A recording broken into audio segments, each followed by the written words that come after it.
우리 사고와 신앙의 본질에 대해서 예수님 믿고 기독교 신앙의 본질이 뭐냐, 이걸 여러분 일단은 딱 잘 잡아놔야 돼. 그래야 우리가 어디로 갈지를 알잖아요.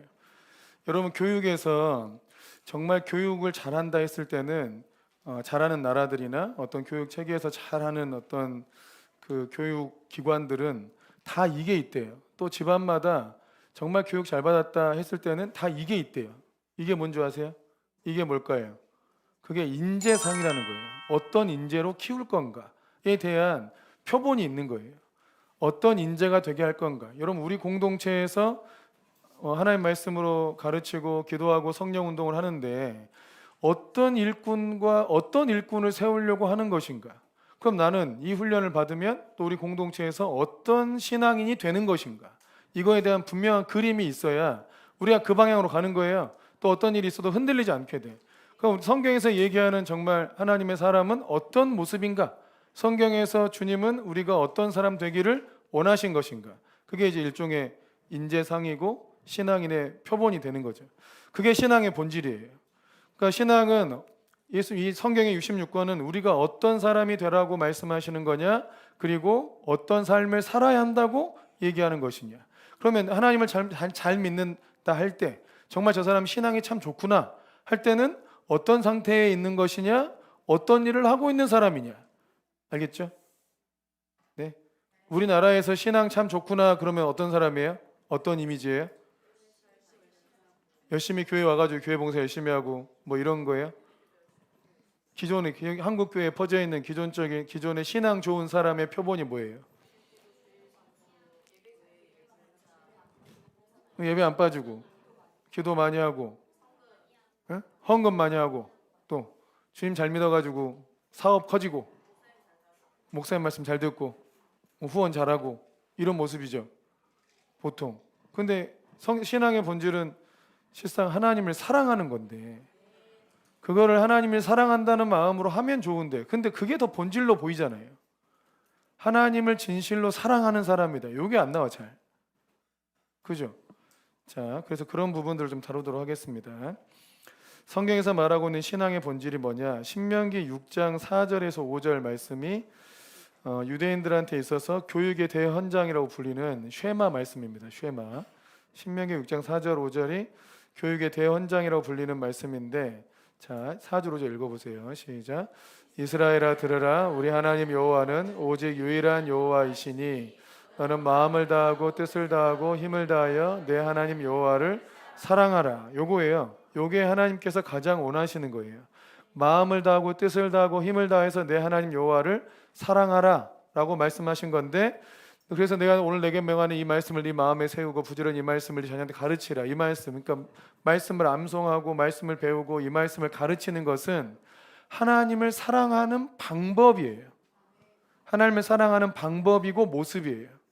아멘이십니까? 그러니까 하나님을 정말 사랑하면 진실로 사랑하는 사람들은 어떻게 그 모습이 나온다는 거예요? 하나님 말씀을 마음에 새기고 그 말씀대로 살고 그리고 그 말씀을 자녀들한테 부지런히 가르친다는 거예요. 그걸 보고 이 사람이 진짜 하나님을 사랑하는구나 하고 아는 거라고요. 목사 말 잘 듣고 교회 봉사 열심히 하고 헌금 많이 하는 거는 하나님을 사랑하지 않아도 할 수 있어요. 솔직히 얘기해서 그거는 하나님을 사랑하지 않아도 할 수 있다고요. 또 그랬던 분들이 또 대적을 잘해요. 왜 그럴까요? 하나님을 사랑하지 않아도 할 수 있는 일이기 때문이에요. 근데 여러분, 진짜 하나님을 사랑하는 사람들은 하나님 말씀을 자기 마음에 새기려고 굉장히 애를 써요. 거기에 시간 투자를 많이 해. 거기에 기도를 많이 한다고. 하나님 말씀을 자기 마음에 새기려고. 주의 말씀이 이 마음에 새겨지게 하옵소서. 이 말씀대로 살게 하옵소서. 이 말씀대로 순종하게 하옵소서. 이거를 여기에 집중을 많이 한다고. 자연스럽게. 하나님을 사랑하니까.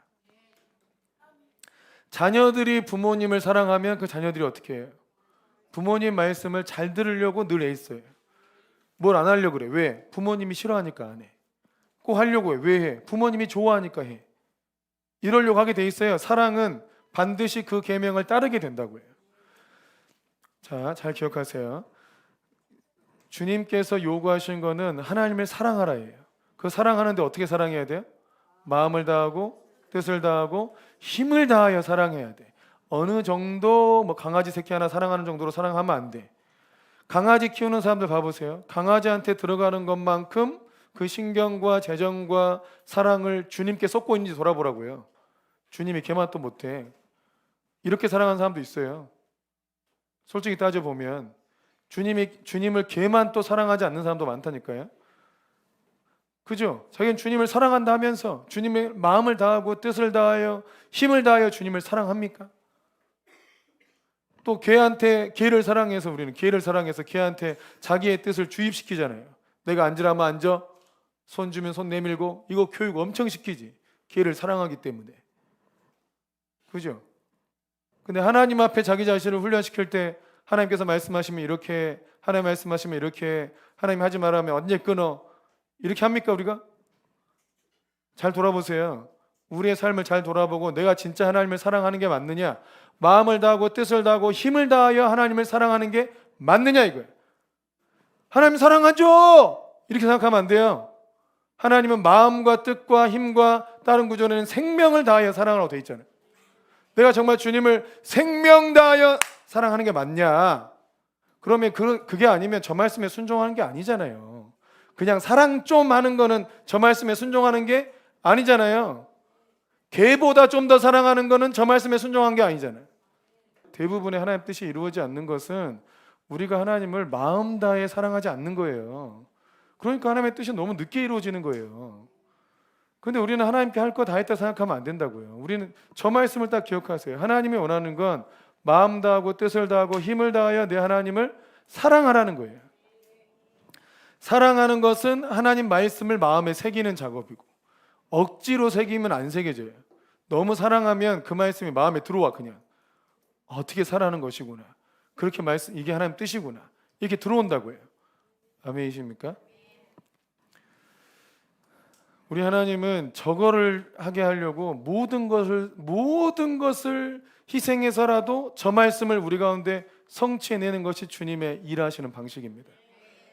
이걸 기억해야 돼요. 우리 하나님은 여기에 엄격한 분이에요. 하나님께서 우리를 위해서 생명을 버린 분이죠. 그죠? 하나님께서 우리에게 생명을 버렸잖아요. 생명을 드렸잖아요. 그러면 하나님은 우리에게 뭘 요구하세요? 예, 생명을 요구하세요. 다른 어떤 것으로도 부족해요. 생명을 요구하는 분이에요. 그래서 너의 생명 다해 나를 사랑해야 된다. 내가 너를 생명 다해 사랑했듯이 너도 나를 생명을 다하여 사랑해야 된다. 아멘이십니까? 아직 그럴 수준에 이르지 않았다면 주님이 그럴 수준에 이르도록 인도하십니다. 계속 그렇게 생명을 다하여 주를 사랑하도록 인도해 가십니다. 내가 붙잡고 있는 다른 것들, 주님 외에 다른 걸 더 사랑하는 게 많아요. 예? 그죠? 주님을 생명 다해 사랑하지 않아요. 정직하게 인정하십시다. 주님을 생명 다해 사랑하지 않아서 다른 걸 붙잡고 있는 거를 주께서 그걸 깨트려요. 그걸 버리기, 이게 얼마나 의미 없는지를 알게 하신다고. 진짜 우리가 마음을 다해서 사랑해야 될 대상이 누구냐? 하나님밖에 없는데 우리는 다른 것에 마음 다 뺏겨고 산다고. 좀 신앙 좀 좋다고 착각하고 사는 거예요. 다 비교를 남하고 과거의 나하고 하고. 여러분, 우리 신앙 비교는 주님하고 하는 거예요. 예? 주님하고 비교하는 거예요. 늘 신앙은 주님은 이렇게 하셨는데 나는 왜 이렇게 못하나? 주님이 내 안에 사시는데 난 왜 이렇게 못하나? 주님하고 하는 거라고요. 그래서 주님 말씀에 순종해서 하는 거죠. 우리는 다른 말이나 세상 말에 순종해서 하는 게 아니고, 하나님께서 원하시는 것은 딱 저 말씀이에요. 마음 다하고 뜻을 다하고 힘을 다하여 내 하나님을 사랑하라. 여러분, 여기서 벗어나면 주의 말씀에 순종한 게 아닌 겁니다. 아무리 뭘 해도요. 그러나 하나님께서 저 말씀을 우리 삶 속에 이루시기 위해서 우리를 인도해 가시는 거예요. 심지어 재물을 다 깨버리기도 하고 생명을 왔다 갔다 하기도 하면서, 예? 이런 돈도 많이 잃어봐서 아시죠? 그 돈 잃고 나서 주님께 오신 분이면 여러분이 그래도 주님을 좀 사랑하는 분인 거예요. 생명이 다 무너져서 생명이 왔다 갔다 할 때 그래도 주님을 의지해서 온 분이면 그래도 주님이 여러분에게 소망이 있는 거라고요. 근데 수준은 뭐냐? 저 수준을 이루려고 하는 건데, 여러분, 우리가 저 수준에 도달하려고 하지 않고 자꾸 다른 것을 더 쌓아놓으려고 하는 거예요. 산불 나기 직전인데 거기다가 장롱 새로 바꿔놓으면 뭐 할 거냐고요. 그러니까 성경에서 말하고 있는 신앙의 본질은 주님을 저렇게 사랑하는 것, 마음 다하고 뜻을 다하고 힘을 다해서 내 하나님을 사랑하라. 아멘이십니까? 여러분, 주님을 사랑해서 또 주님께서 말씀하신 어떤 일을 하고 있다면 힘을 다해서 하세요. 시험 들지도 말고 뒤를 돌아보지도 말고 내가 이 일을 하다가 내가 주를 사랑하다가 내 생명이 사라져도 내가 끝까지 주를 사랑하다 가야겠다. 그래야 내가 주님께 할 말이 있지. 그래야 주님께 할 말도 있고 내가 여기서 끝까지 주님을 사랑하다 가야 내 인생이 얼마나 멋지겠어요. 후회가 없다고. 그게 마태복음 22장 35절에서 40절 말씀을 또 한번 읽어봅니다. 마태복음 22장 35절에서 40절 읽겠습니다. 시작. 그 중에 한 율법사가 예수를 시험하여 묻되 선생님, 율법 중에서 어느 계명이 가장 크니까? 예수께서 이르시되 내 마음을 다하고 목숨을 다하고 뜻을 다하여 주 너의 하나님을 사랑하라 하셨으니 이것이 크고 첫째 되는 계명이요 또 둘째도 그와 같으니 내 이웃을 내 자신같이 사랑하라 하셨으니 이 두 계명이 온 율법과 선지자의 강령이니라. 이 두 계명이 온 율법과 선지자의 강령이다. 온 율법과 선지자를 옛날에 보약 짜듯이 쫙 짜내가지고 진액을 내면 이 두 계명 나온다는 거예요. 그 첫 번째가 하나님을 내 마음과 목숨과 뜻을 다하여 내 하나님을 사랑하라는 것이고, 그리고 둘째 계명이 그와 같다는 거죠. 그와 같은데 뭐다? 내 이웃을 내 자신같이 사랑하라.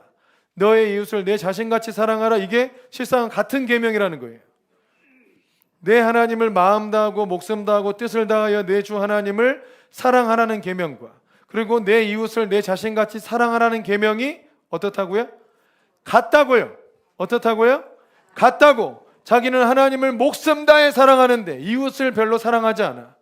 자기 직장 직원을 함부로 대하거나 이웃 사람을 무시하거나 가족들을 무시하거나 남편을 무시하거나 아내를 무시하거나 혹시 이러면 어떻다는 거예요? 하나님을 사랑하는 것이 아니다. 이건 같은 거니까. 아멘.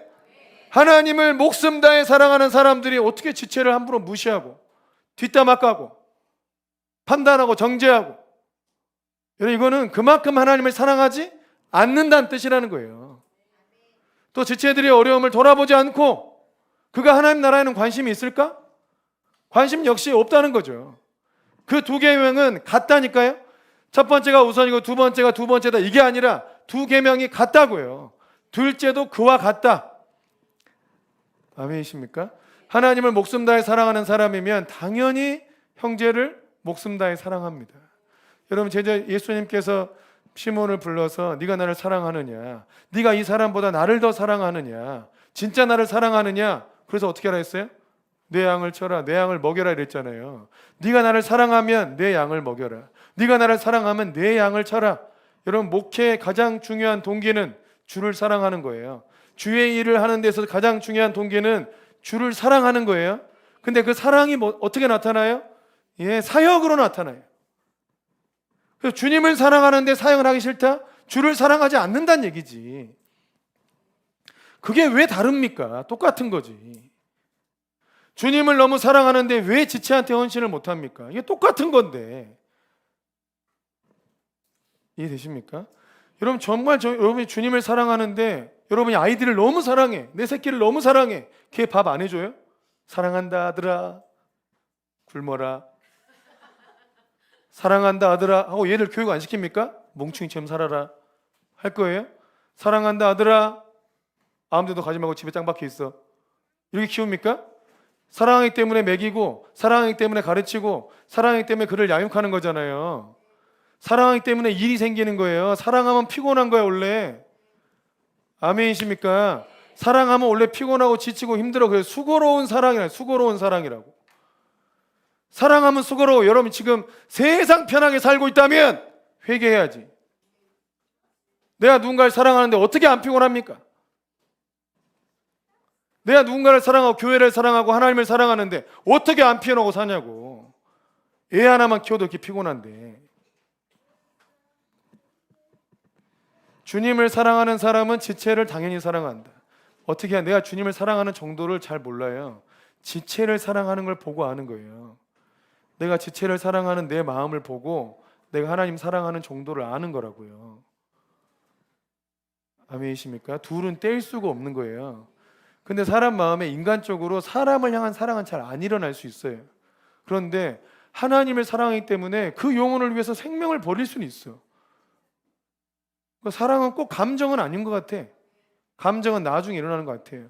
근데 하나님을 사랑하기 때문에 내 이 영혼에게 뭔가를 헌신하고 희생하고 수고하는 게 아깝지 않아요. 하나님을 사랑하기 때문에.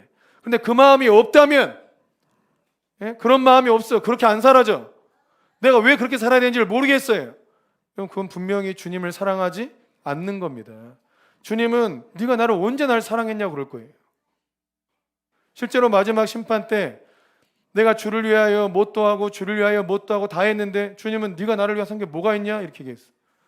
또 양들 편 오른편에 서 있는 자들한테는 네가 내가 헐벗었을 때, 또 내가 배고팠을 때 나한테 먹여주고, 내가 옥에 갇혔을 때 나를 찾아오고, 내가 어려움에 처했을 때 나를 도와주지 않았느냐. 그러니까 그들이 언제 내가 주님께서 갇혔을 때 주님을 찾아가고 주님이 줄이셨을 때 내가 주님께 뭘 먹이고 언제 한 적이 있습니까? 주님이 하신 말씀은 너희 중에 가장 작은 자에게 한 것이 바로 나한테 한 것이다. 너희 지체한테 한 것이 나한테 한 것이다. 아멘이십니까? 너희 지체한테 한 것, 너희 형제들한테 한 것이, 또 너한테 되갚아줄 수 없는 사람에게 베푼 것이 나한테 한 것이다. 근데 내가 주님께 이렇게 헌신했습니다라고 한 사람들은 내가 헌금도 많이 하고 사역도 많이 하고 할 게 이렇게 많이 했는데 왜 나를 모릅니까 주님? 야, 다 사람한테 보이려고 해놓고 뭐 나한테 했다는 거예요. 우리가 뭔가 헌신할 때 이유가 많아요. 오직 주님을 사랑하기 때문에 했다, 이런 이유가 아닌 게 너무너무 많아요. 여러분, 주님은 그거 안 받는다고요. 주님이 모른다 한단 말이에요. 여러분, 진짜로 주님을 사랑하느냐? 한국 교회가 정말 주님을 사랑했으면 이렇게 욕을 먹을까? 주님을 사랑하지 않는 거죠. 여러분, 성도들이 서로를 정말 사랑하면, 주님을 사랑하면 교회가 어렵습니까? 어려워도 다 이길 수 있어요. 어려워도 다 이길 수 있다고. 여러분, 사람이 정말 힘든 건 뭐냐면 어떻게 보면요, 재정이 부족해서가 아니에요. 친구가 없어서예요. 다른 말로 하면 나와 마음을 같이 해줄 사람이 없어서 그런다고요. 힘들면 힘들 때 옆에 있어줘. 같이 그 짐을 져주고, 잘 되면 같이 기뻐해주고, 이런 진정한 동역자나 친구가 없어서 힘든 거예요. 그렇게 마음을 같이 써줄 사람이 없어서 힘들다니까요. 근데 그렇게 서로를 사랑하고 같이 그 고통에 동참하고 같이 그 기쁨에 동참하는 사람들이 있으면, 여러분, 말이 이상하지만 지옥에도 같이 갈 수 있어. 말이 이상하다 했어요. 같이 지옥 가자는 얘기가 아닙니다. 네? 같이 지옥 가자는 얘기가 아니라 어떤 어려움도 같이 견딜 수 있다고. 네? 뭐 부부 사이를 뭐 그러잖아요. 이게 뭐라 그래, 조강지처라고 한 말이 그 말이잖아요. 굉장히 좋으나 뭐 이런 굉장히 어려운 음식을 먹고 살 때, 그때 그 아내가 있어서 그 어려움을 견디잖아요. 굉장히 어려운 때 내게 누군가 내 인생을 같이 해줄 사람, 내 인생을 헌신할 사람, 또 내 사랑을 알아주고 내 사랑을 믿어줄 사람, 그 사람이 있으면 견딜 수 있다고, 이길 수 있고. 아멘이십니까? 여자는 약하지만 엄마가 강한 이유는 내 사랑을 믿고 따라와줄 자녀들이 있기 때문이지. 안 그래요? 주님도 똑같아요. 주께서 우리에게 원하시는 것은 그렇게 서로를 하라는 것인데, 그렇게 서로를 사랑하는 사람들이 진짜 강한 사람이 돼요. 그리고 그들이 세상을 이기는 거예요. 서로를 사랑하기 때문에 서로를 세우기 위해서 내가 성장해야겠다. 내가 이 사람을 세워내기 위해서, 아이들의 미래를 더 확장시켜주기 위해서 내가 가지는 은사나 자원을 최대한 확장시켜야겠다. 이런 동기부여거든요. 그래야 그 사람이 강해지는 거예요. 여러분, 진짜 잘된 청년들 보면 대부분 가정이 다 어려워요. 근데 가정이 어려워야 잘 된다는 뜻이 아니에요. 그들의 마음가짐이 중요해요. 가정은 어려운데 내 어머니가, 내 아버지가 이 어려운 중에도 나를 위해서 헌신하고 수고한 거, 이 은혜를 갚자, 이런 마음으로 자기 자신을 키운 거예요. 공부도 죽어라고 하고. 세상 편하게 사는 애들은 공부도 죽어라기도 안 해. 공부를 못하면 자기 은사라도 개발하든지. 근데 여러분, 주님을 사랑하는 법도 당연해. 내가 주님의 은혜를 알면 내 자신의 삶을 최선을 다해 살아야지. 이게 주님께 드린 예배가 되죠, 당연히. 근데 또 지체를 사랑하기 위해서 최선을 다해야지. 사랑하는 게 옆에서 웃고만 있는 게 사랑은 아니잖아요. 자기를 개발해서 그를 도와줄 수 있어야 될 거 아니야. 자, 예수님께서 책망하셨던 사람들이 있어요. 예수님이 책망하셨던 사람들. 우리가 하나님을 사랑하고 지체를 사랑하는 것이 신앙의 본질인데 주님은 어떤 사람을 책망했냐? 마태복음 23장부터 한번 보면 23장 5절 시작. 그들의 모든 행위를 사람에게 보이고자 하나니 곧 그 경문띠를 넓게 하며 옷수를 길게 하고 잔치의 윗자리와 회당의 높은 자리와 시장에서 문안받는 것과 사람에게 랍비라 칭함받는 것을 좋아하느니라. 이런 사람을 주님은 싫어해요. 다시 5절 다시 보여주세요. 자, 사람에게 보이고자 하는 것, 경문의 띠를 넓게 하고 옷수를 길게 하고 뭔가 폼나는 종교적 옷을 입는 거예요. 아, 나 하나님 앞에 좀 가까이 있는 사람이야, 막 이런 옷을 입는 거죠. 또 6절도 봐보세요. 잔치의 윗자리, 회당의 높은 자리, 뭔가 이제 사람들 많이 모여서 내가 좀 중요한 사람이 되고자 하는 마음들이 사람 마음속에 있지요. 또 7절도 보세요. 또 시장에서 문안받아 사람들이 막 자기한테 인사해주고 우리 이 시대에 정말 진정한 지도자입니다, 정말 신실합니다, 이런 말 듣고 싶어하는 사람, 이런 걸 마음속에서 좋아한다 이거예요. 좋아해. 이런 사람들을 주님은 싫어한다. 이건 젊은 사람도 이럴 수 있고 나이가 들수록 더 이럴 수 있는 가능성이 높은 것 같아요. 그래서 이거 나이가 들수록 이런 걸 조심해야 돼. 사람들이 막 많이 자기 집에 찾아오고 인사 많이 하고 이러면 관계 좋으니까 좋은 거긴 한데 여러분, 그런 걸 좋아하는 사람들을 주님은 싫어해요. 그게 일어나는 건 괜찮지. 사람들한테 이름 날리고 하는 것도 나쁘지 않죠. 근데 그걸 자기 마음속에 그런 걸 좋아한다 이거예요. 하나님을 사랑하고 이웃 사랑하기를 좋아하는 게 아니고 사람들이 날 알아주고 사람들이 나한테 문안 인사 오고 사람들이 많이 내 앞에 찾아오고 이런 거를 좋아한다고. 그거는 주님이 싫어한다고요. 자, 23절도 보세요. 23절 시작. 화 있을진저 외식하는 서기관들과 바리새인들이여, 너희가 박하와 회양과 근체의 11조는 들이되 율법에 더 중요한 바 정의와 긍휼과 믿음은 버렸도다. 그러나 이것도 행하고 저것도 버리지 말아야 할지니라. 자, 이 외식하는 서기관들, 바리새인들, 종교인들, 또 이 시대의 목사들, 또 선교사들, 또 뭔가 직책이 있다고 하는 어떤 분들, 이런 거예요. 이분들이 박하와 회양과 근체의 11조까지 다 드려. 식물의 11조, 곡식의 11조, 재물의 11조 다 드렸다 이거예요. 그런데 이들이 뭘 안 했어요? 정의와 긍휼과 믿음은 버렸다. 11조 생활을 하는데 마음속에 지체 사랑하는 마음, 지체를 불쌍히 여기는 마음, 이런 마음은 없다 이거죠.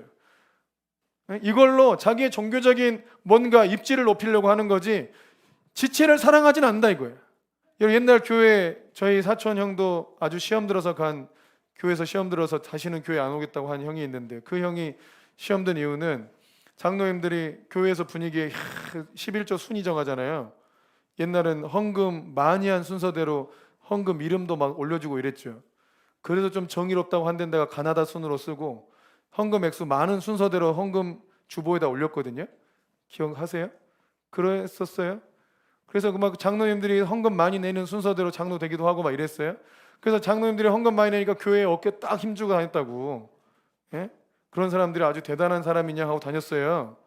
그런데 그 장로님이 고등부 헌금을 딱 받아보면서 이 돈도 안 되는 것들 이랬어요. 고등부 애들 헌금 해봐야 얼마나 오겠어요. 그래서 그걸 보고 이 돈도 안 되는 것들 하고 그 회계를 맡았던 우리 사촌 형이 어떻게 장로라는 사람이 그런 얘기 할 수 있냐. 그래가지고 교회를 떠났어요.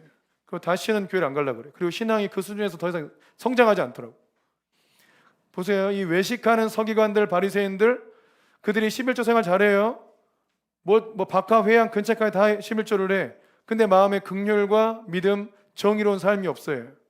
그럼 어떻게 된다고요? 화가 있을지어다. 그런 사람에게 저주가 있을지어다. 여러분, 그들의 인생의 끝이 좋지 않습니다. 다 같이 좋지 않습니다. 하나같이. 정말로. 다 중병, 또 온갖 저주 이런 것들을 받아가면서 죽어요. 왜 편안한 죽음을 맞이하지 못하지? 주님을 믿고 살면서. 화 있을진저 외식하는 자들은. 마태복음 또 23장 25절도 보면 또 읽어보세요. 시작. 화 있을진저 외식하는 서기관들과 바리새인들이여 잔과 대접의 겉은 깨끗이 하되 그 안에 탐욕과 방탕으로 가득하게 하는도다. 외식 겉은 잔과 대접의 겉은 깨끗해. 겉은 되게 예뻐 보여. 근데 안에 피를 마셔. 별 증할 일이지. 겉은 막 황금과 보석으로 치장해준 잔을 들면서 안에는 피를 마신다. 이럴 수 있잖아요.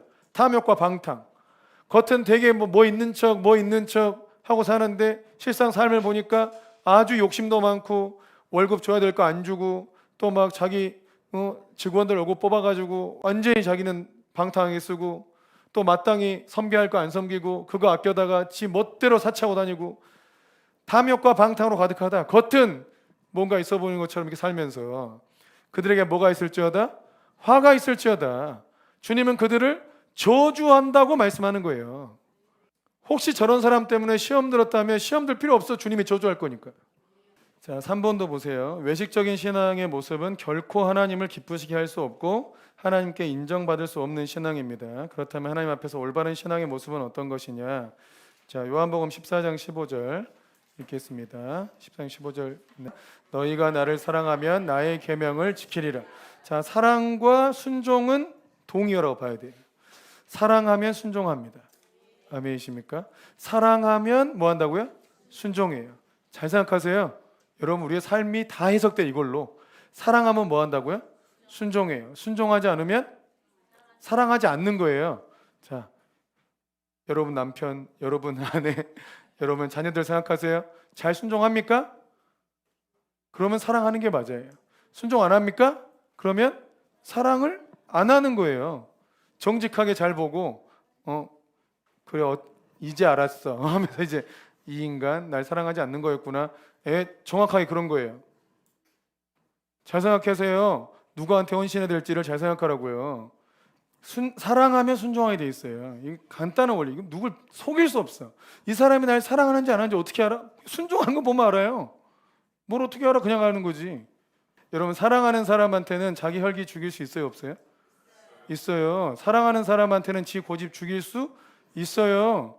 자기의 고집이 죽지 않은 분들 주님을 사랑하는 게 맞냐고요? 주를 사랑하면 당연히 주 앞에 순종하게 되는 건데 왜 순종이 안 되고 계속 자꾸 대들고 자꾸 지멋대로 하려고 그러고 할까? 그건 주를 사랑하지 않기 때문이고 내가 주를 사랑한다는 말이 전부 다 거짓말이야. 실제가 아니라 실제가. 마태복음 7장 이 말씀도 자 읽어보세요. 시작. 나더러 주여 주여 하는 자마다 다 천국에 들어갈 것이 아니요 다만 하늘에 계신 내 아버지의 뜻대로 행하는 자라야 들어가리라. 그날에 많은 사람이 나더러 이르되 주여 주여 우리가 주의 이름으로 선지자 노릇하며 주의 이름으로 귀신을 쫓아내며 주의 이름으로 많은 권능을 행하지 아니하였나이까 하리니 그때 내가 너희에게 밝히 말하되 내가 너희를 도무지 알지 못하니 불법을 행하는 자들아 내게서 떠나가라 하리라. 자 보세요. 그 22절에 보면 우리가 주의 이름으로 선지자 노릇하고 우리가 주의 이름으로 귀신 쫓아내고 주의 이름으로 많은 권능 행하지 아니하였나이까 이게 돼 있죠. 근데 잘 보세요. 이 우리가라에 동그란 차이. 우리가에는 내가 들어가요 안 들어가요? 들어가죠. 바꿔 말하면 내가 주의 이름으로 선지자 노릇하고 내가 주의 이름으로 귀신 쫓아내고 내가 많은 권능을 행하지 않았습니까? 하고 내가 들어가 있죠. 내가 들어가 있죠. 그러니까 자기 뜻대로 한 거예요. 자기 뜻대로 능력 행하고 자기 뜻대로 귀신 쫓아내고 자기 뜻대로 귀신 많은 권능 행했다 이거예요. 내가 하지 않았냐? 내가 하지 않았느냐? 너는 내 뜻을 순종한 적은 없지 않느냐? 여러분 이런 신앙 간증한 분이 꽤 있습니다. 내가 주를 향한 열정으로 내가 못도 하고 내가 헌신도 하고 내가 교회도 짓고 내가 막 온갖 사역을 하고 내가 다 했는데 주님께서 그의 인생을 망하게 하셨어요. 그러니까 주 앞에 막 따지고 물었겠죠. 내가 얼마나 주를 위해서 헌신하고 수고했는데 어떻게 나한테 이럴 수가 있냐고. 그때 주님이 하신 얘기예요. 대부분 간증자 이런 간증한 분 많거든요. 그때 주님이 하신 말씀이 너는 너의 일을 했지 언제 내 말에 순종한 적이 있냐고. 자, 순종하지 않고 자기 열정으로만 한다. 여러분 그거는 정말 그를 사랑하는 게 아니에요. 자기를 사랑한 거지. 부부 사이도 그럴 수 있어요. 예전에 어떤 집사님 부부한테 어떤 집사님이 너무 이렇게 쉼이 필요하니까 혼자 있는 시간을 주면 좋겠다. 그랬더니 그 배우자 집사님이 집사님한테 그 얘기를 했더니 그 집사님이 너무 서운해한 거예요. 나는 당신과 늘 함께 있는 게 너무 좋은데, 당신을 너무 사랑하니까 늘 당신과 함께 있으면 좋은데 당신은 나 없이 혼자 있는 게 좋단 말이냐. 그러니까 남편은 아내와 늘 함께 있는 게 너무 좋아. 근데 아내는 혼자 있고 싶어. 그래서 그게 서운하게 다가올 수 있어요. 그 서운한 것이 당신은 나보다, 내가 당신을 사랑하는 것보다 나를 사랑하지 않는구나, 이렇게 해석하면 돼요, 안 돼요? 근데 대부분 그렇게 해석해요. 그렇게 해석하잖아요. 네. 그게 여러분 이기적이라 그래요. 네. 자기는 이기적이지 않다 생각하지, 자기를 사랑한다 생각하지. 잘 보세요. 이 말씀이 똑같다니까요. 내가 주를 위하여 이렇게 많이 했는데 주님은 너는 너의 일을 한 것이지 내 말에 순종한 적이 있냐. 네? 우리가 상대방을 정말 사랑하면 내가 같이 있고 싶은 거야. 내가 늘, 그러니까 누가 필요한 거야 지금? 내 필요에 따라 내가 당신이 필요하다, 이거 아니에요 지금. 그 상대방을 정말 사랑해서 상대방한테 맞춰준 게 아니라, 이들 같은 경우도 주님을 사랑해서 주의 뜻에 순종한 게 아니라 그냥 자기가 사역을 하고 싶은 거예요. 자기가 선지자 노릇하면 자기가 손해봅니까? 자기가 귀신 쫓아내면 자기가 손해봐요? 자기가 많은 권능 행하면 자기가 손해봅니까? 아니요. 많은 사람들이 자기를 인정해주고 알아주고 자기 인생도 잘 풀어지고. 근데 뭘 했다고 지금 자기가 헌신했다는 식으로 주 앞에 얘기하는 거예요, 이거를. 여러분, 우리가 수고하고 애쓰는 거, 기도하고, 우리도 이럴 수 있기 때문에 얘기하는 거예요. 힐링 비롯해서 많은 능력 사역을 해요. 어느 정도 수고는 해. 그러나 그거 하기 때문에 우리가 얻는 게 훨씬 많아요. 훨씬 많아, 훨씬. 저기서 우리가, 내가 있지 않습니까? 이거는 주의 말씀대로 한 게 없다 이거예요. 그건 주님을 사랑하는 게 아니다 이겁니다. 요한일서 3장 10절 말씀에도 보면, 자, 시작. 이러므로 하나님의 자녀들과 마귀의 자녀들이 드러나라니 무릇 의를 행하지 아니하는 자나 또는 그 형제를 사랑하지 아니하는 자는 하나님께 속하지 아니하니라. 보세요. 이거 형제를 사랑하냐 안 하냐가 이게 누구의 소속이냐, 어디에 속해 있느냐까지 결정하는 굉장히 중요한 얘기예요. 하나님의 자녀냐, 마귀의 자녀냐를 구분하는 게 형제를 사랑하느냐 그렇지 않느냐에 달렸다는 거예요. 형제를 지속적으로 사랑하는 이들은 하나님께 속한 자들이고, 형제를 사랑하지 않는 이들은 마귀에 속한 이들이다. 자, 마귀에 속한 자가 우리 지체들이 하나님께 속했다는 이유로 그들을 도와주겠습니까? 안 도와줘요. 그러나 하나님께 속한 자들은 그가 하나님께 속한 자들이기 때문에 나와 상관이 없어도 우리는 선교헌금도 보내고 구제헌금도 보내요. 하나님께 속했다는 이유로. 그죠? 나하고 아무 상관없고 나한테 도움 준 게 없어도 우리는 그를 하나님께 속했다는 이유로 도와. 내 거를 깨서 도와줘. 그게 내가 하나님께 속한 사람이라는 걸 증명하는 거라고요. 자, 히브리서 11장 6절도 읽습니다. 시작. 믿음이 없이는 하나님을 기쁘시게 하지 못하나니 하나님께 나아가는 자는 반드시 그가 계신 것과 또한 그가 자기를 찾는 자들에게 상 주시는 이심을 믿어야 할지니라. 자, 믿음을 기뻐하십니다. 하나님은 믿음을 기뻐하세요. 믿으면 순종하니까. 믿음과 순종은 동의어입니다. 믿음이 하나님을 기쁘게 해요. 순종이 하나님을 기쁘게 해요. 지적인 동의가 하나님을 기쁘게 하는 게 아닙니다. 아멘이십니까? 아멘이세요? 네. 여기서 아멘 하는 것보다 아멘 한 대로 살아야 하나님이 기뻐하는 거예요. 자, 야고보서 2장 26절 시작. 영혼 없는 몸이 주먹같이 행함이 없는 믿음은 죽은 것이라. 그러니까 순종하지 않는 믿음은 죽은 것이나 다름이 없어서, 내가 그 내용을 알고 있다 하더라도 내가 그 말씀대로 순종하지 않는 것은 내 것이 아닙니다. 순종한 것만 내 믿음이에요. 아멘이시죠? 순종한 것만 내 믿음이에요. 내가 정말 주님을 생명 다해 사랑하는가? 생명을 걸어보지 않으면 몰라요. 내가 정말 주님을 목숨 다해 사랑하는 사람인가? 목숨을 안 걸어보면 모른다고요. 오직 주를 위해 내 목숨을 걸었어. 그러면 내가 주를 목숨을 다해 사랑하는구나 하고 알죠. 아멘.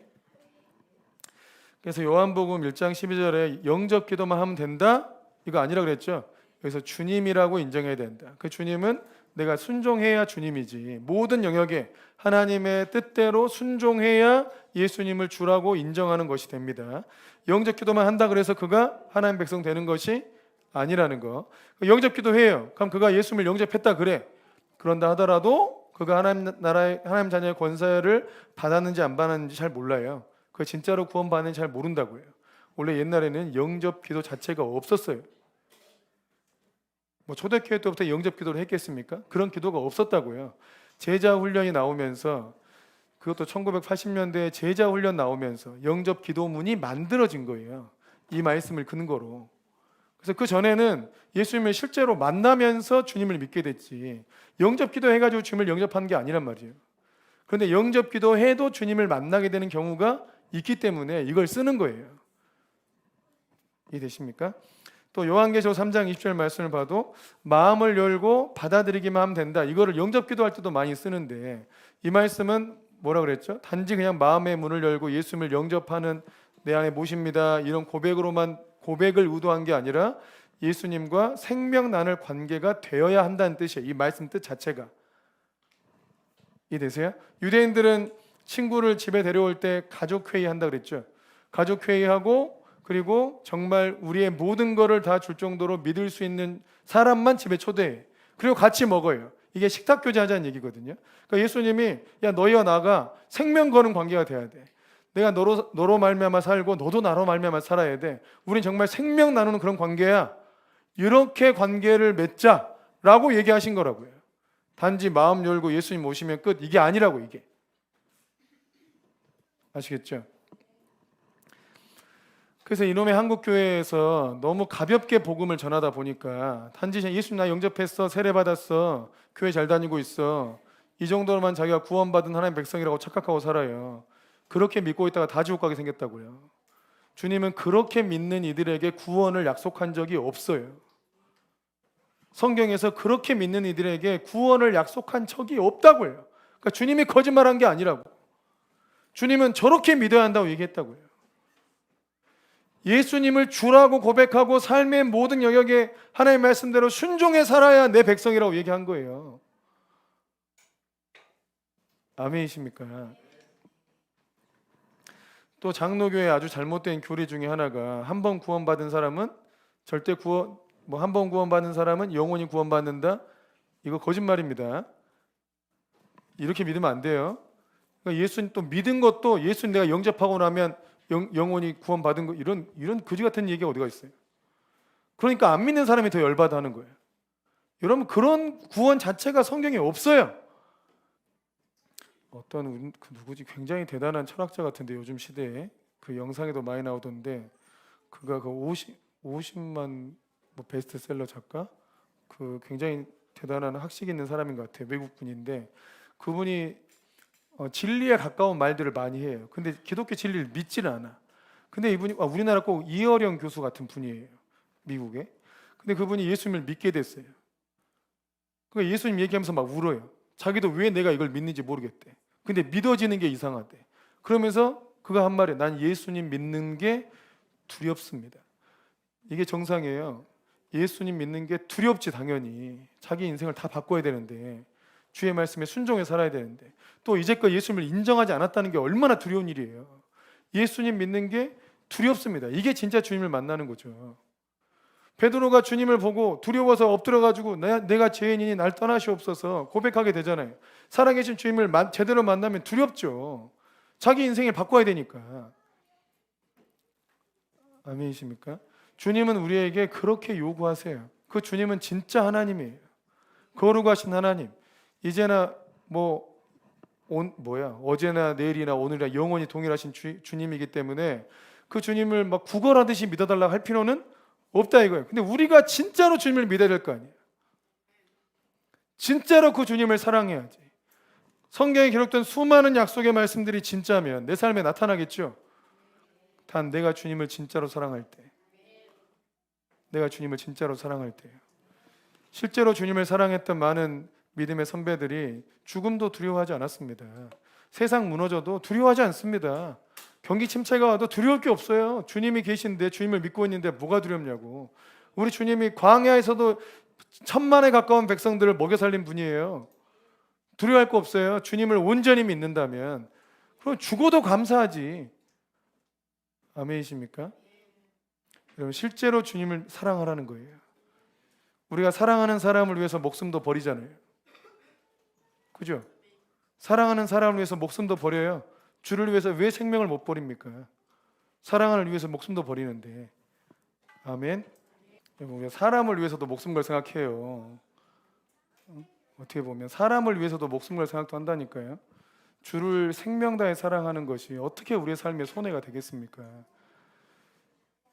여러분, 이게 얼마나 하나님의 지혜의 말씀이고 구원의 말씀이냐면, 뭔가 이 땅에서 성공을 했거나 뭔가 하나님 인생을 정말 의미 있게 산 사람들의 공통적인 특징은 다 그 일에 생명을 걸었다는 거거든요. 근데 그렇지 않는 사람의 큰 불행은요, 생명 걸 만한 가치를 찾지 못했다는 거예요. 그게 인생의 제일 큰 불행이에요. 자기 인생에 생명을 걸 만큼 가치 있는 일을 자기가 발견하지 못했다는 거예요. 그게 제일 불행한 일이라고요. 그러니까 그 귀한 생명과 인생을 허튼 데 쓰고 사는 거예요. 방탕하게 살고. 자기 인생을 다 드릴 수 있는 그 주님을 만났다. 여러분, 그게 얼마나 복된 일입니까? 뭘 주 앞에 받으려고만 하지 말고 내 인생을 다 드려도 아쉽지 않을 분이 바로 주님이시라는 걸 아는 게 얼마나 귀한 일이라고요. 여러분, 그렇게 주를 사랑하라고 주님이 명령한 거라고요. 그게 우리에게 굉장히 복된 삶입니다. 일단 신앙의 본질은 대계명과 대사명 이렇게 나눌 수 있어요. 그러니까 성경에서 얘기하는 하나님께서 우리에게 원하시는 삶의 모습이 도대체 뭐냐 이거예요. 하나님께서 우리에게 원하시는 삶의 모습이 뭐냐. 그럼 한국교회는 정말 하나님께서 원하시는 그런 삶의 모습대로 살고 있느냐. 그런 게 이제 일단 좀 돌아봐야 될 부분이죠. 그러니까 신앙의 본질을 찾는 이제 과입니다. 이 과가. 우리 지난주에 뭐 했는지 기억나세요? 대계명이 뭐였어요? 하나님을 생명 다해 사랑하고 내 이웃을 내 몸처럼 사랑하는 것이다. 이 두 가지는 같은 계명이다. 하나님을 사랑하는 것만큼 내 이웃 사랑할 것이고, 이웃 사랑하는 거 보면서 하나님 사랑하는 거 알 수 있다. 자, 오늘은 65페이지에 보면 또 하나의 신앙의 본질의 부분이 뭐냐면, 우리 예수님을 믿었다고 하는 것은 이기심에서 벗어난 것을 의미해요. 어디서 벗어났다고요? 이기심. 우리 인생이 복잡하고 살기 어려운 것은 전부 다 이기심 때문입니다. 자기중심적으로 살기 때문이에요. 기뻐도 자기만 기쁘면 안 되잖아요. 그죠? 자기만 나는 기쁜데 상대방은 괴롭다. 이게 과연 사랑이 아니죠. 행복한 것도 아니고. 또 가정에서도 부모님만 기쁘면 그게 기쁨이 아니잖아요.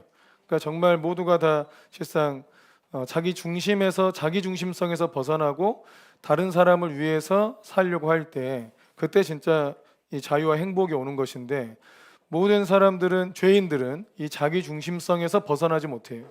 자, 우리가 죄성의 지배를 받고 있다 했는데, 그 죄성의 정체가 뭐냐? 그게 자기 중심성이에요. 무엇이라고요? 자기 중심성. 그럼 성경에서 말하는 자유는 뭐냐? 성경에서 말하는 자유는 이 자기 중심성에서 벗어나는 것을 자유라고 부릅니다.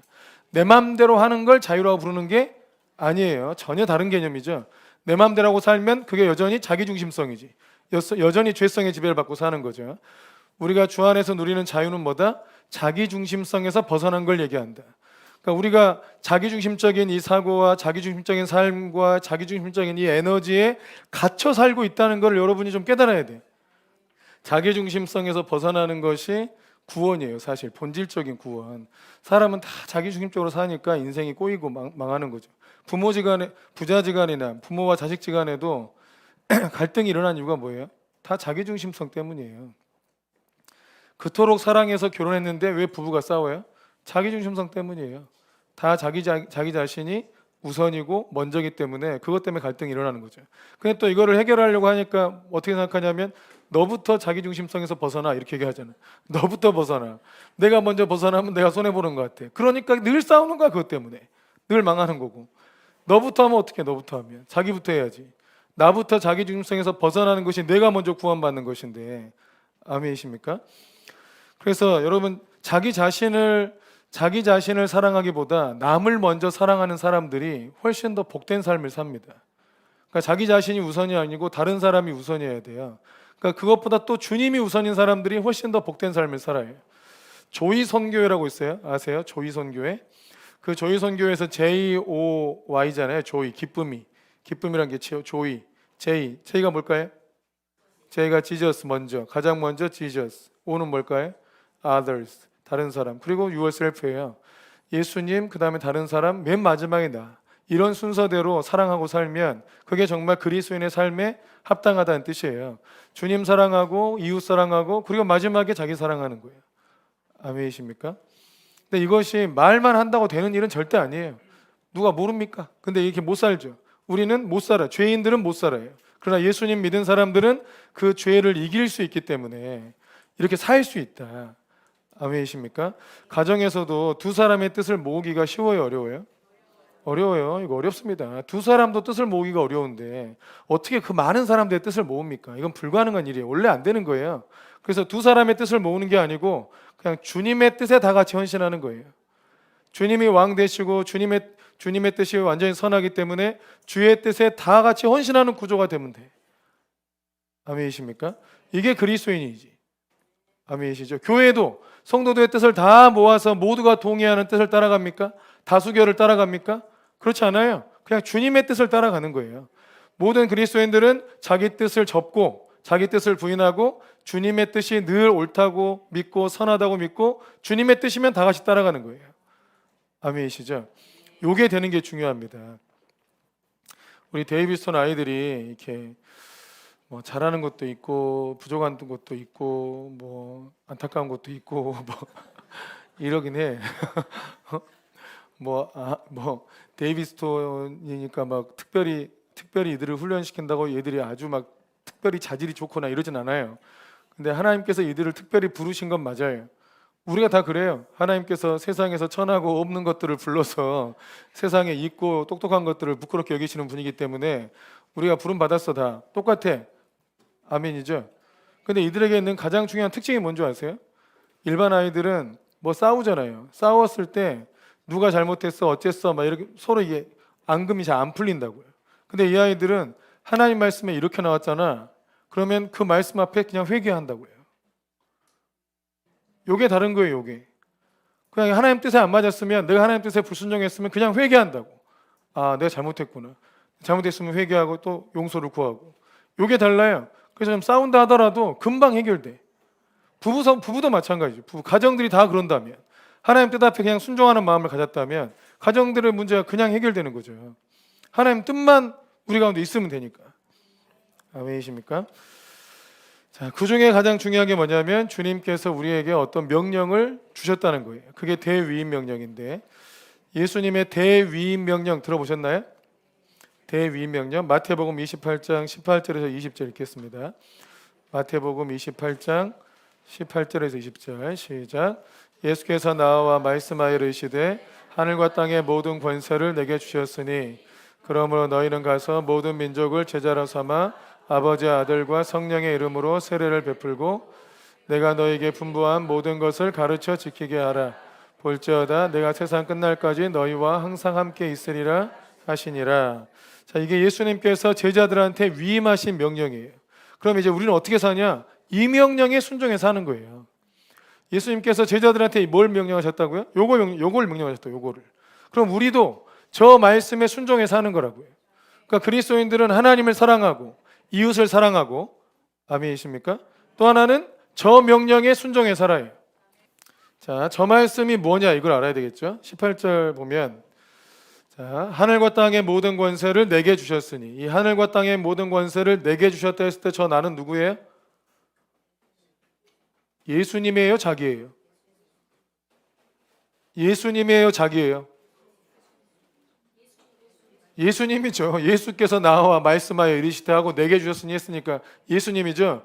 심지어 어떤 목사님은 자기가 그거 받았다고 하는 분도 있더라고. 저 말씀을 근거로. 그러니까 정신을 바로 차려야 돼요. 국어가 안 돼, 국어가. 이거는 뭐 신학이 아니고 국어입니다. 국어가 안 돼. 하늘과 땅에 있는 모든 권세를 누구한테 주셨다고요? 예수님한테 주셨다. 하늘과 땅에 있는 권세에서 가장 높은 권세가 뭐냐? 성령 하나님을 보내줄 권세예요. 그러니까 이 말씀은 내가 예수님께서 성령의 능력을 너희에게 보내줄 것이니, 이게 내포되어 있는 말씀이죠. 성령의 권능을 너에게 줄 것이니, 아멘이십니까? 성령의 세례가 너희에게 임할 것이니, 아멘. 이 말씀이 내포되어 있는 거예요. 그리고 이 19절 말씀 봐보세요. 자, 이게 대위임 명령의 약속의 내용인데, 너희는 가서 제자로 삼고 세례를 베풀고 20절에 가르쳐 지키게 하라. 이 네 가지 동사가 들어가 있어요. 첫 번째 뭐라고요? 가서 제자로 삼고 세례를 베풀고 가르쳐 지키게 하라. 더 정확한 의미는 지킬 수 있도록 가르치라. 이렇게 되어 있거든요. 자, 네 가지 동사 다시. 첫 번째가 가라. 그 다음에 제자를 삼고, 그리고 세례를 베풀고, 그리고 가르쳐 지키게 하라. 이 네 가지 동사로 되어 있죠. 보고 계시죠? 네, 이 네 가지 동사 되어 있는 19절에 보면 그 중에서 본동사가 있어요. 네 가지가 다 동사가 아니고, 우리가 이제 영어에서 보면 본동사가 있고 동명사나 투부정사 형태로 해서 꾸며주는 말이 있거든요. 그런데 여기서 본동사가 뭐냐, 이게 중요해요. 가라는 말이 본동사냐, 아니면 제자를 삼아라가 본동사냐, 아니면 세례를 베풀라는 게 본동사냐, 아니면 가르쳐 지키게 하라는 게 본동사냐. 그러니까 본동사가 주님께서 궁극적으로 의도한 거예요. 주님께서. 맞죠? 자, 이 본동사가 뭘까요? 본동사는 제자를 삼합니다. 전도만 하라는 게 하나님 뜻이 아니에요. 제자를 삼으라는 게 주님의 뜻이지. 그래서 여러분, 이 말씀을 온전히 헌신한다면 여러분 뭘 해야 돼요? 제자 삼는 삶을 살아야 돼요. 우리가 다른 사람을 제자 삼는 삶을 살아야 되는 것이 주님의 뜻이에요. 제자 삼는 것을 너희가 먼저 가서 하라는 거예요. 제자가 올 때까지 기다리지 말고 너희가 가서 제자를 삼아라. 가서 제자 삼는데 어떻게 하냐? 예수님의 제자 삼아야지. 예수님의 이름으로 세례를 줘라. 그리고 예수님의 말씀을 다 가르쳐 지키게 해라. 그들이 제자가 된다. 예수님의 제자가. 아멘이십니까? 제자를 삼는데 이 제자한테 예수님이 명하신 걸 안 가르치고 다른 걸 가르쳐. 그럼 이 말씀대로 안 하는 거잖아요. 예수님의 이름으로 세례를 안 주고 다른 이름으로 세례 줘도 이 말씀에 순종하지 않는 거죠. 제자를 삼는 것이 주의 명령에 순종하는 거예요. 그럼 그리스도인들은 뭐 하는 사람들이냐? 하나님을 목숨 다해 사랑하고 이웃도 사랑해. 그리고 주로 이들이 하는 일은 뭐예요? 제자 삼는 일이에요. 이들이 주로 하는 일은 제자 삼는 일이에요. 그럼 그리스도인을 딱 보면, 아, 저 사람은 늘 제자 삼고 있어. 그래야 그리스도인이야. 그래야 주의 일을 하고 있는 거라고요. 주님께서 이걸 명하셨기 때문에. 근데 제자 삼는 게 쉬워요, 어려워요? 어려워요. 근데 보람 있어요, 보람 없어요? 보람이 제일 있어요. 사람 남기는 게 인생의 사명인 거예요. 이거는 주님께서 명하시지 않았다 하더라도 뭔가 공부 좀 했다는 사람들은 인생의 의미는 뭐냐? 남기는 거예요, 남기는 거. 유전하는 거. 옛날 고대 조상들 다 그랬잖아요. 씨를 남기는 거.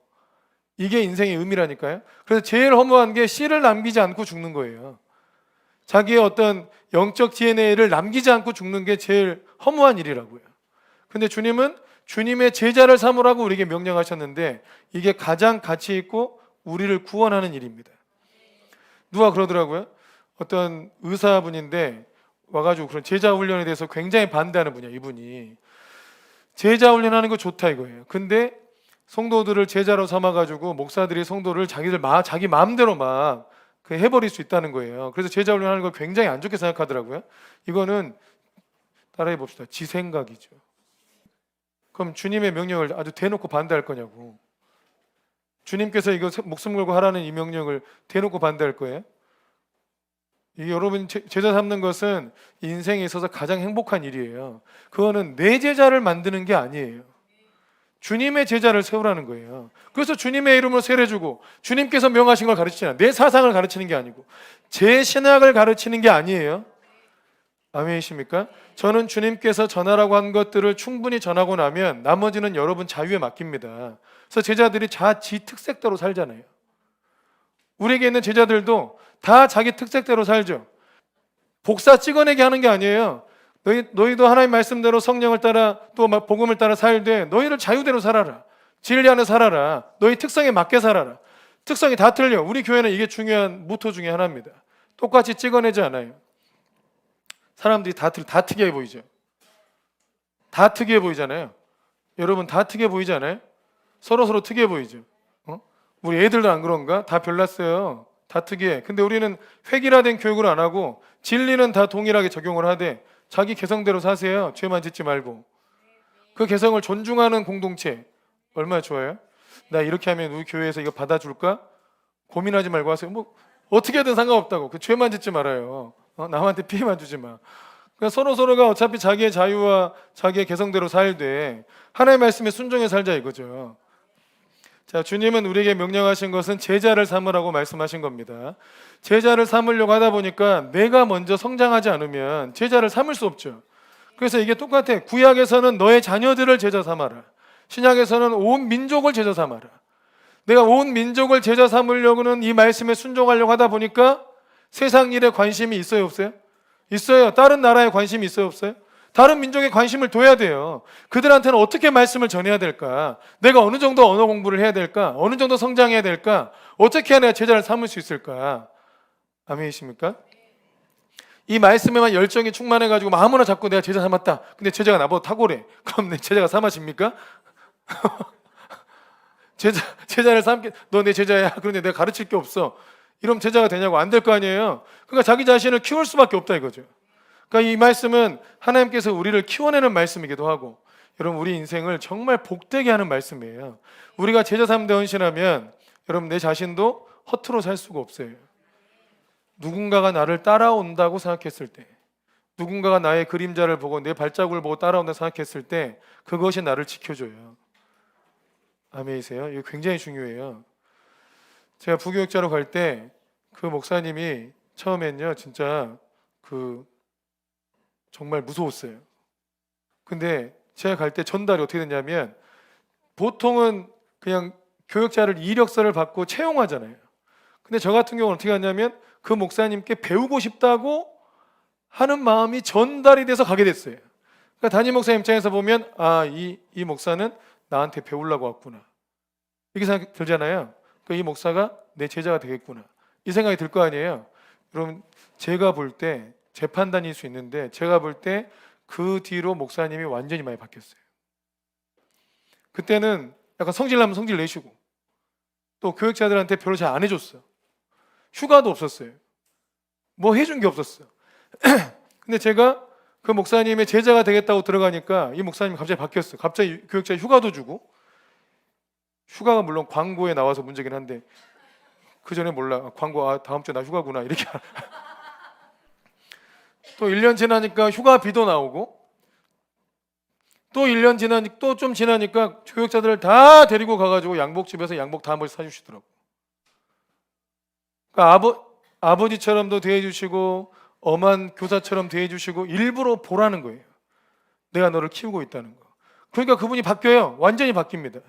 누군가가 나를 따르고 있다라는 생각을 하면 자기는 바뀌게 돼 있어요. 훨씬 더 좋게 바뀌어요. 근데 누군가가 나를 따를 사람이 없다고 생각하니까 자기 마음대로 살고 자기를 키우려고 하지 않고 자기를 성장을 시키려고 하지 않는 거라고. 주의 명령은 제자를 삼아라예요. 부담스럽죠. 그게 우리를 성장시킨다고요. 그리고 그게 우리 삶을 굉장히 오히려 풍성하게 만들어줍니다. 아멘이십니까?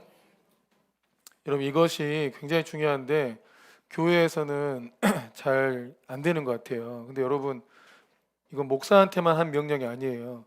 여러분 모두한테 한 명령이에요. 그리고 여러분 우리가 남겨야 될 열매는 이 제자들인 거예요. 이 제자들이 결국 남는다고요. 아멘이십니까? 우리는 이 뒤의 내용이 다 그 내용입니다. 본질이 제자 삼으라는 것이 주님의 명령이다. 그래서 그리스도인들 신앙의 본질은 뭐냐? 하나님 사랑하고 이웃 사랑하고, 그리고 뭐 하는 거다? 제자를 삼는 거다. 그럼 제자이십니까? 그리고 제자를 삼고 있습니까? 제자 삼기 위해서 내가 먼저 제자가 되는 거죠. 내가 먼저 주를 따르는 사람이 되죠. 내가 주님을 따라가 보니까 이렇더라 하고 얘기해 줘야 되고, 이런 순간마다 이런 게 중요하더라, 이런 걸 알려줄 수 있어야 되고, 온전히 주님의 제자가 되기 위해서. 아멘이세요? 그래서 여러분 저는 성도라는 것도 굉장히 귀한 용어인데 늘 여러분 자신의 정체성을 제자라는 단어를 좀 쓰면 좋겠어요. 저도 제자입니다. 주님의 제자. 제가 우리 옛날에 그 채팅을 천리안, 하이텔 이런 걸로 했잖아요. 그런 시대를 기억나세요? 그런 시대 기억하세요? 뭐 천리안 하이텔 뭐 이런 걸로 채팅할 때 그때 제 채팅할 때 제 아이디가 참된 제자였어요. 늘 참된 제자가 되고 싶다. 이게 이제 마음의 기도 제목이었어요. 그러니까 목사가 돼도 제자죠. 성도도 제자죠. 예수님 믿으면 다 제자예요. 주님은 우리를 제자로 부르신 거예요. 아멘이세요? 그러니까 우리 하나님 믿는 사람들은, 주님 믿는 사람들은 주님의 제자로 부름받았고 주님을 따르는 자로, 주님을 배우는 자로, 그래서 주님이 하신 일을 나도 하고 더 큰 일도 하게 되는 사람으로 부름을 받은 겁니다. 이게 부름을 받은 것입니다. 아멘이십니까? 자, 잘 기억하세요. 그리고 나서 내가 제자로 부름받았구나, 그럼 내가 제자의 삶을 살아야 되겠구나 하고 이해를 해야 되는데, 이놈의 한국교회나 신앙적 분위기가 제자로서의 삶들을 많이 강조하지 않고 그냥 성도로 살게 하는 거예요. 그러니까 주님을 믿는다 하면서도 자기 삶에 큰 변화나 큰 복을 받지 못하는 거라고요. 그리고 자, 19절에 보면 자, 제자 삼아라 이 명령이 있죠. 자, 20절 봐보세요. 20절에 이 명령에 볼지어다 내가 세상 끝날까지 너희와 항상 함께 있으라는 약속이 붙어 있는 거예요. 이 명령에. 그러니까 제자 삼는 삶을 네가 계속 산다면 내가 세상 끝날까지 너와 함께 있겠다 하는 약속이 있는 거라고요. 우리가 주님의 이 뜻을 따라서 제자 삼는 삶을 살지 않으면서, 이 사역을 살지 않으면서 하나님이 나와 함께 하기를 계속 기대한다? 여러분, 그것도 성경의 약속에 맞지 않다고요. 우리가 제자 삼는 삶을 살면서, 제자로 살고 제자 삼는 삶을 살면서 주님의 함께 하심을 믿고 가는 거예요. 아멘이십니까? 제자가 되고 제자를 삼읍시다. 그 사람들이 그리스도인입니다. 그래서 그리스도인들을 딱 보면 제자 삼는 사람들, 사람 먹는 어부들, 사람을 만나고 그 사람을 주님께로 인도하려고 그러고 그 사람을 주님의 제자로 만드는데 인생의 의미를 둔 사람들이에요. 내 인생은 오로지 주님의 제자 만드는 데 있다. 아멘이십니까? 뭐 이랜드 박성수 회장님이 그 신실한 크리스찬이잖아요. 오카노 목사님 제자고, 오카노 목사님이 참 많은 일도 했지만 박성수 회장 하나 남긴 것만 해도 한국 교회에 큰 역할을 했다고 할 정도로 그분이 훌륭한 많은 일을 했는데, 그분이 그분의 일상이 그래요. 자기 삶의, 자기 시간의 50% 이상은 제자 삼는 데 쓰고 있다고. 그 대기업을 이끄는 총수도 자기 시간의 50% 이상을 제자 삼는 데 쓴단 말이에요. 왜냐하면 그게 삶의 본질이니까. 사업은 여러분 뭐 100년 가는 기업이 어디가 있습니까? 별로 없어요. 금방 망하겠죠. 또 그걸 가지고 수없이 많은 죄도 일어나고. 그러나 그것을 하나님이 주신 것, 그 명예나 그 재물로 제자 삼는 데 집중하는 거예요. 자기 삶을. 또 계속 그래왔기 때문에 그게 되는 거고. 여러분, 우리가 어떤 일을 하든지 제자 삼는 것을 좀 우선해 두세요. 그리고 내가 아직 제자가 없다. 아, 내가 제자가 먼저 돼야겠구나. 내가 제자 되고 제자 삼을 수 있도록 나를 훈련시켜야겠구나. 아멘이십니까? 나이가 들면 제자 삼는 거 안 해도 됩니까? 아니죠. 끝까지 하세요. 끝까지 하면 돼요. 영어도 똑같아요. 영어를 아주 잘하면 어디 대학 가서 가르치세요. 어느 정도 잘하면 고등학교 가고, 좀 내가 실력이 부족하면 초등학생 가르칠 수 있고, 또 실력 나아지면 다 이룰 수 있어요. 성경도 똑같아요. 내가 일단 가르칠 수 있고 하나님 말씀 전할 수 있는 대상을 대상으로 가르치면 돼. 초신자들을 가르쳐도 되고, 좀 더 이제 신학생들 되면, 수준이 더 되면 신학생 가르쳐도 되고, 선교사를 가르쳐도 되고. 아멘이십니까? 자기 자신을 계속 수준을 키워가면서 제자 삼는 사역에 헌신하는 것이 그리스도인의 삶입니다. 그래서 우리 지체들이 제발 이거에 좀 마음을 두면 좋겠어요. 저는 그 선교단체 때부터 이런 교육을 받아서 그런지 몰라도 그때 이걸 알았어요. 아, 제자가 되는 것이구나. 제자 삼는 것이 주님의 뜻이구나. 그래서 계속 이 삶을 살아왔어요. 20년 가까이 소그룹하고 20년 가까이 복음 전하고 살아요. 근데 목사 안 해도 이거 살아요. 목사를 하지 않아도 누굴 모아서 소그룹 할 거고, 누굴 모아서 제자를 삼을 거예요. 이거는 목사를 하냐 안 하냐의 문제가 아니고 예수님을 믿었으면 제자를 삼는 거라고요. 아멘이십니까? 자녀가 있으면 자녀들을 제자 삼으세요. 아멘. 우리의 모든 사역들은 이 사역이 잘 풀어지도록 돕는 데 있습니다. 힐링룸은 전도만 하는 게 아니고, 전도하고 하나님 만나게 해주잖아요. 그리고 이게 마음이 좀 부드러워지면 결국 제자 삼으려고 하는 거예요. 우리 교회가 다른 이제 1월 달부터 3월 달까지 힐링룸을 했을 때 이제 반성해 보니까 공동체로 들어오질 않는다. 이게 하나의 문제였죠. 그래서 우리가 바꿨어요. 공동체로 들어올 수 있도록 하자. 근데 잘 보세요. 공동체로 들어오게 하는 가장 중요한 동기는 우리가 제자 삼는 삶을 살아야 되는 겁니다. 그냥 기도해주고 보내는 게 아니고 제자로 삼으려고 여러분이 다 이 예수님의 대위임 명령에 헌신하기 시작하면 힐링룸에 있는 사람을 내가 제자 삼으려고 하겠죠. 당연히 기도만 해주고 보내려고 하는 게 아니고 당연히 기회가 되고 내게 붙여지면 제자 삼으려고 하겠잖아요. 그러면 당연히 이들이 교회로 오고 공동체에 정착하게 되는 거죠. 아멘이십니까? 우린 제자 삼는 사에게 헌신하는 게 중요해요. 그러니까 우리의 마음이 이 말씀에 좀 헌신하십시다. 그럼 이게 전도를 하냐 양육하냐 이런 문제가 아니고 여러분 한 사람 한 사람이 제자 삼는 데 헌신을 해야지. 이게 주님의 말씀에 순종하는 거예요. 그러니까 제가 그런 말씀 자꾸 드리잖아요. 여러분 나는 할 거 다 하고 있는데 왜 주의 약속이 안 풀어지나. 주님의 말씀은 대계명과 대사명이 전부라니까요.